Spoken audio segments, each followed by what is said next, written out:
God work. And so in this story, there's a battle that's going to take place. And God's looking at this army, and he wants this army to be smaller, which is counterintuitive for sure. When TJ's been in here talking about show of force, or talking about making sure you are the stronger one in a fight, and there was a term for it, and I thought maybe he could tell us that term, but now I don't even remember what it is, and he's not sitting in here. But the idea of being able to show that force, and it helps you win a battle just by showing force. And God was doing the opposite here.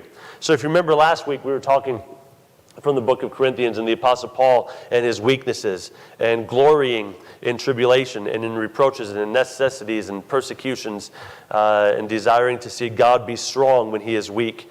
Now look into the book of Judges. There's a man named Gideon. And look at verse number 2, and you get to see the reason for the narrative that's going to take place. There's a battle that is coming. And Gideon's army is 32,000 strong. 32,000 people in his army is a very strong army. But when we look and we see the Midianites is already a lot bigger. If you were to just consider some numbers. If you were to look at Gideon's army, it's roughly the size of Brookings. Now the enemy, it used to be about the size of Sioux Falls, but Sioux Falls is really grown. So a little smaller than Sioux Falls. It's the size of Sioux Falls 20 years ago. It's about 120,000 people. And so when we consider these two armies, if Gideon's looking at Brookings and he's going to go fight against Sioux Falls, you can be really good fighters. But you're looking at something, just pure numbers, that's not a winning battle. That's a losing battle. But God looks even at that 32, and he wants to get that 32 down even further than that. And so he gives Gideon these two things. He says, go tell them, if anybody's scared, they can just go home. And that's the majority right there. But if you were one of the soldiers, and you're looking at your army the size of Brookings, and then you're looking at the army the size of Sioux Falls, it'd be kind of foolish not to be scared. Like you got to pick out, okay, where are my crazies who aren't scared of this army? You'd have to be honest and say, well, I want to go home today. So if God's going to show up and God says, hey, listen, if you've got a wife at home and you just want to go home, let her cook you a meal and then go to sleep and live to see another day and raise your children, just go ahead. Let's see a show of hands who wants that. Or who wants to stay and fight this battle that's on the surface a losing battle. You don't have to look and find coward. You find reasonable thinking human beings. Like I feel like I would fit into that category. It's really hard to criticize the guy who doesn't just want to go die in this battle. And so most of them raise their hand and say, I kind of want to go home. And most of them do. And so now all of a sudden this army the size of Brookings, looking at an army the size of Sioux Falls, is significantly smaller. But now we have the brave ones that are willing to go die in this battle and follow Gideon into this battle. And then God says, all right, Gideon, still too big. We lost a lot, but we didn't lose enough. And he says, take them down to the water and tell them they can get a drink of water. So they go down there to get a drink of water. And some of them drink one way and some of them drink a different way. And then it was Gideon's job to separate out how they drank water. And there was 300 men, that's it. There's 300 men that went to the water, and they brought the water up to their mouth like this. And they brought the water up and they drank it. Just 300. Everybody else was dismissed. And so God looks, and God's got this army on his side, about the size of Brookings, looking at this army the size of Sioux Falls. And he says, we're still a little bit big. Let's cut out the bulk of that. Send them home. Now we're looking at this. Let's cut out the bulk of that also, down to 300 people. Now you've got Gideon and an army of 300 looking at an army that looks a little bit more like Sioux Falls. Now, you ask the question, why would God do that? That sounds like bad strategy for sure. It sounds like it's such a counterintuitive thing. You're going the wrong direction. But let's read Judges 7. Verse number 2. The Bible says, and the Lord said unto Gideon, the people that are with thee are too many for me to give the Midianites into their hands.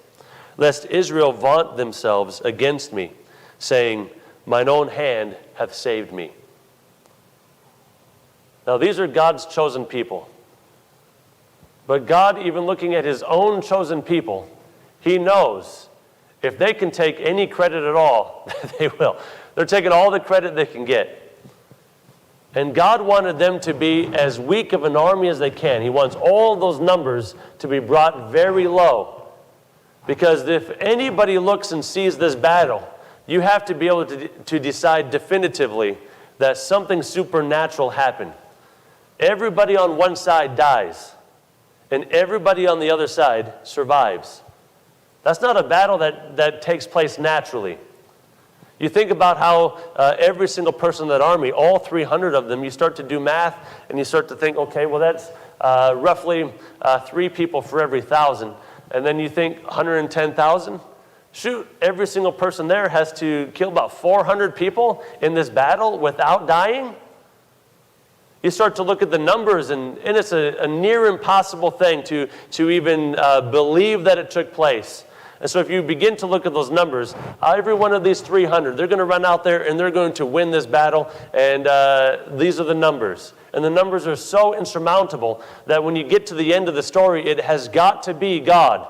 Nobody there can claim, I did enough push-ups for this to take place. I read enough books for this to take place. I got the education that I needed for this to take place. You can't say, God gave me a great personality and I just used it to the best of my ability and these things took place. There's no way that anybody can look at the end of the story and say that God did not by himself go and win this fight. God gets all of the glory. He wanted to remove everything, and he does it to such an extreme because we as people, we're so filled with pride that if there's anything about it that we can say, that I did that. I worked harder this year, so I had good success. We take credit for the smallest things when God does the biggest things. And so God wanted to take his people and show that God was the one that did this. Now, when I look in my own life, there's things that I can try to take credit for. But if I want to take credit, I've got to ignore all of the things that God does in my life that is completely out of my power. But if I don't ignore the things that are completely out of my power, I recognize I can't actually do anything except God's the one doing the work. I see this oftentimes with Christians, with all kinds of different people. The people who become more and more prideful when they begin to win these battles in life. I've seen people who can look at their life and go, this is the life I used to live. And they'll say, look what God has done. And 2 people can say that. And sometimes somebody says that, and you actually believe that they think God did this great work, and it brings a humility in their life. And they're so humbled by it, and because they see how big God has been. Other times I see people say something like that, and all they're really doing is, look what I did. I fought these battles. I won this battle. I fought this battle. I won that battle. Look at the decisions that I made and the place that I find myself. And then because within Christianity, humility is a virtue, they throw in the idea of it's not me, it's all God. And they're still just lifting themselves up because it's more virtuous in Christianity to be humble than it is to be arrogant. So then even to push the arrogance aside, to lift up a humility, they're even lifting themselves up even more. There's this character at youth conference, Reverend Bravo. And Reverend Bravo, he always did these skits with Cactus and Myron. And Cactus and Myron, they just do goofy things. But Reverend Bravo always wore this white suit with a white shirt and a white tie and this white wig. And so he just looks like, almost like he's the angel that sits at the pearly gates letting people in, perfect righteousness. And he would always say, it's not about me, it's all about him. But he'd be so arrogant about it. And the humor of it, the only reason it was funny is because he's so arrogant, and his arrogance is just feigning humility. And so it's so funny, it's laughable. So the comedy of it. But when you think about and you see Christians who are taking credit for what God has done in their life, that they were powerless over these things. They had no power in and of themselves. God shows up, God strengthens, God encourages, God sustains life, God gives wisdom, God fights the battles. And it's laughable when a Christian who was so broken and frail and had nothing going on, and now God brings them to a stronger position, it's laughable for a man to stand up and go, look how good I am now. Look how amazing I am. Look at the battles that I fought and I won. And God desired so much that he brought them all the way down to 300, spared all 300 of them, and fought this great battle so that everybody looking back can go, God gets glory for this. And if we as Christians, if we were really able to look at our life and acknowledge, look what God has done, and honestly step back and give Him the glory for it, that's where God gets glory. But we're robbing Him of glory when we begin to be more and more arrogant as a Christian. We know we see it in churches all the time because people who've been in church for a long, long time can sometimes sit down, and when somebody walks through the door and they've not arrived like we've arrived, they've not fixed everything like we've fixed, and there's not the graciousness that there should be. Every single one of us, from the most mature to the most inexperienced Christian, from the newest convert that we've got to the most mature of us, every single one of us, we got saved the exact same way. There was the idea of, I cannot fix this sin problem myself. I need Christ. We all come into Christianity the exact same way. And it is the strengthening of the inner man that brings any kind of success in our life. The last thing that God wants is bragging Christians, arrogant about the growth that we have found. Now, I believe to be arrogant about growth is not the same as celebrating milestones. To be able to say, this was my life, and it's been 5 years by the grace of God since I was walking down this road. That's not bragging. That's not lifting yourself up necessarily. That's celebrating God and showing the good work.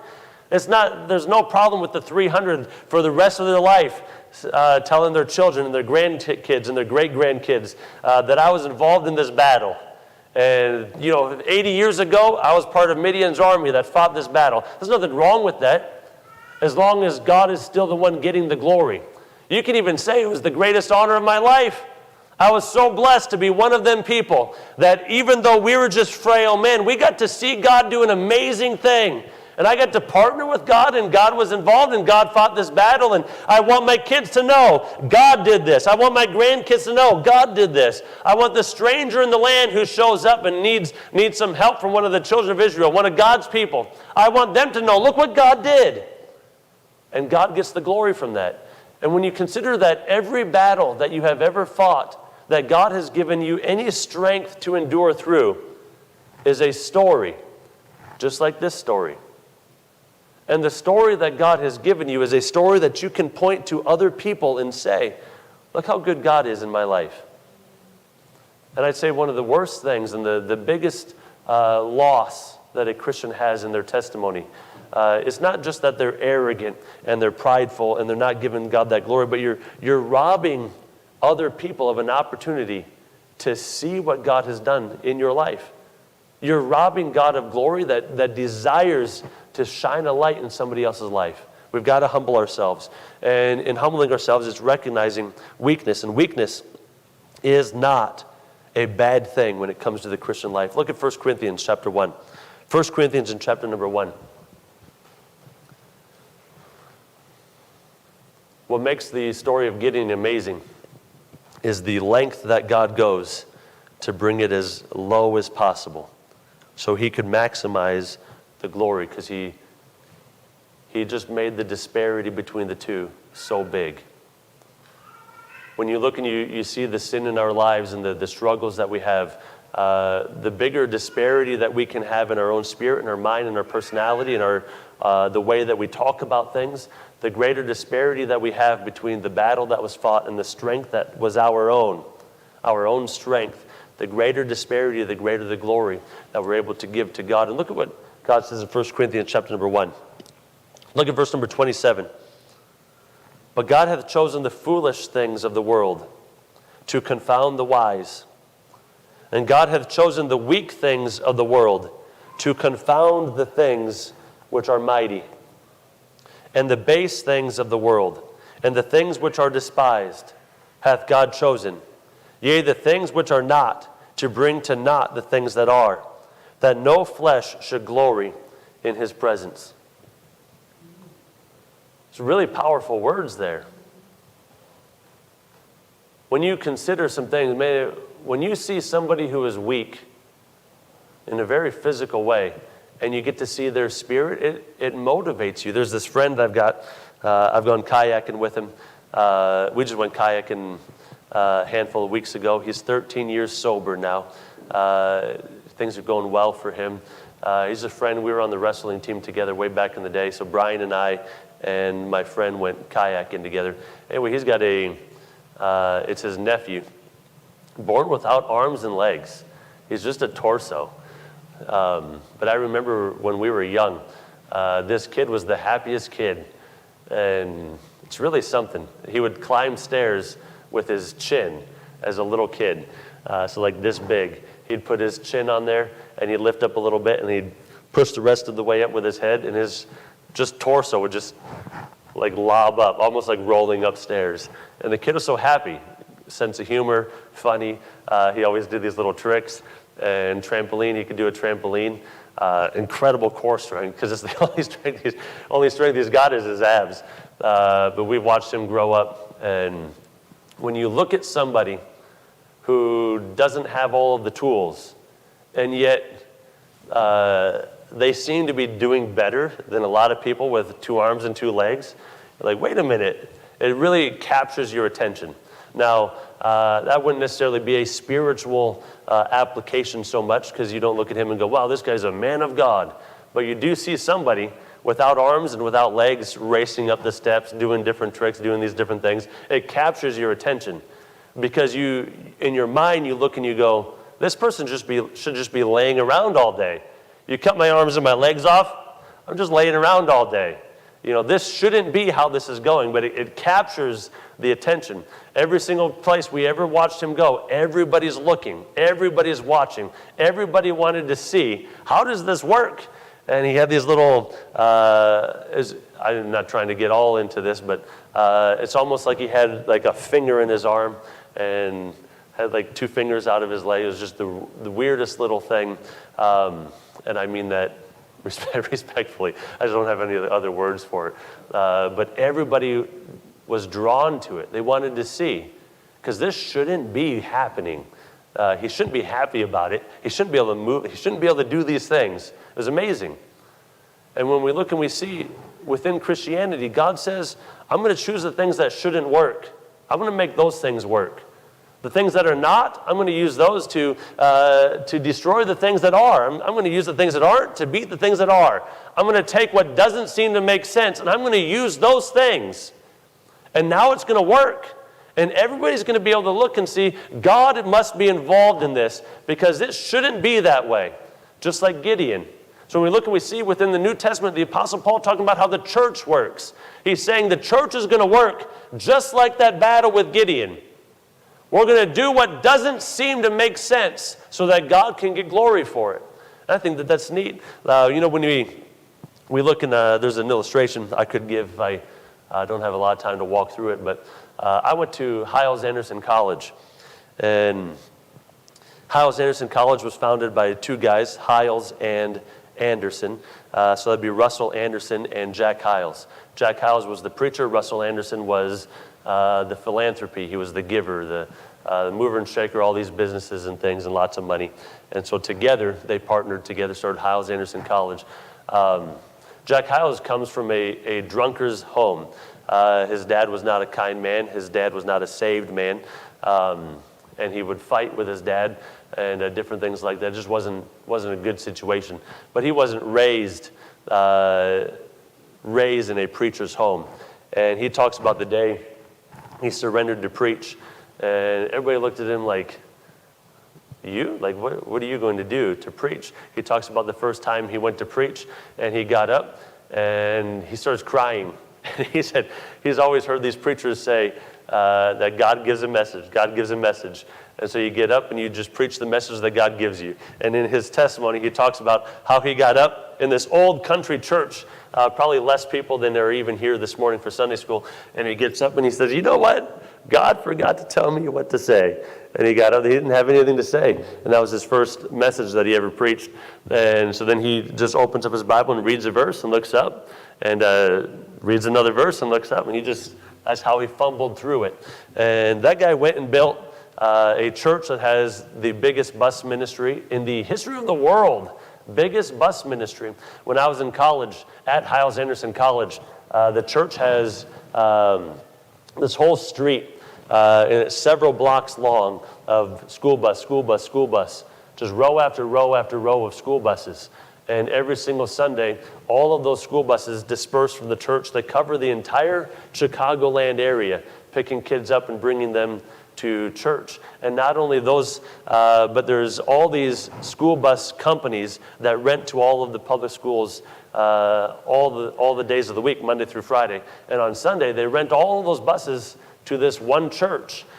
So we would wake up at 3 o'clock in the morning on a Sunday, jump in with our bus driver in his car, drive to Alltown Bus Company, pick up a bus that's rented by the church, drive back to the college, and pick up all of the people who are going to help us on the bus route, and then drive to Chicago, knock on all of the doors of all of the kids who said they were going to come to church on Saturday. They said they're coming. Now on Sunday we're going and knocking on the doors, and we pick them up, and we'd fill up a bus.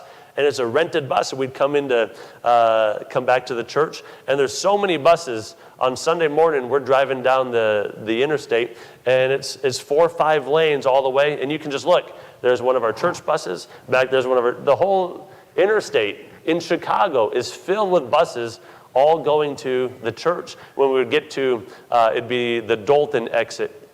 You drive down, you're still in Illinois, you're going to take that Dolton exit, and very often you would take that exit, and the vehicle in front of you would be a church bus, because we're all trying to get there all at the same time for Sunday school. And all these buses, hundreds and hundreds of buses, picking up all these kids, and we'd make that exit, and it'd just be a line of buses.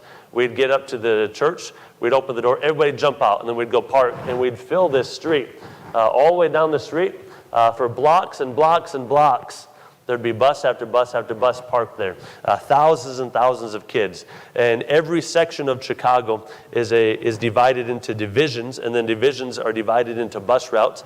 And so I would wake up every Saturday, go up to Chicago, and I knew where my boundary lines were, from Kedzie to Addison to Irving Park down to Belmont. Those are the blocks. That's mine. That's my responsibility to be able to bring the kids from this section. And if you crossed any one of those borders, it just moved into somebody else's bus route. That's really neat. But the person who built all of that, a guy named Jack Hyles, had nothing growing up. He was broke. People laughed at him when he decided to become a preacher. And God used Jackie Boy Hyles, was what they called him, Jackie Boy Hyles. And it's an amazing thing. When we look and we see God gets glory when God takes something that is small and makes it big. When God looked at Gideon, he made him even smaller so that God could be big. And to the extent that we are weak is the extent that God is strong.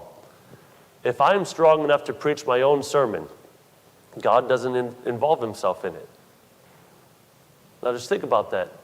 If you're wise enough to have your own conversations, if you've got all the answers, and now you're going to go and in your own strength, you're going to talk to this coworker, you're going to talk to this young man, you're going to do these different things, and if it's going to be your own strength, you don't need God. If I'm smart enough to do this, I don't pray about it first. If I'm and I can look at all the different areas within my life. I know how to mow a lawn. I can get the mower started. I can drive the mower. I didn't involve God in that at all. Yesterday I mowed all of the grass here. I didn't even ask God for help. Why didn't I ask God for help mowing the lawn? Because Brandon Jorgensen can do it. So I didn't get his help mowing. I just mowed it.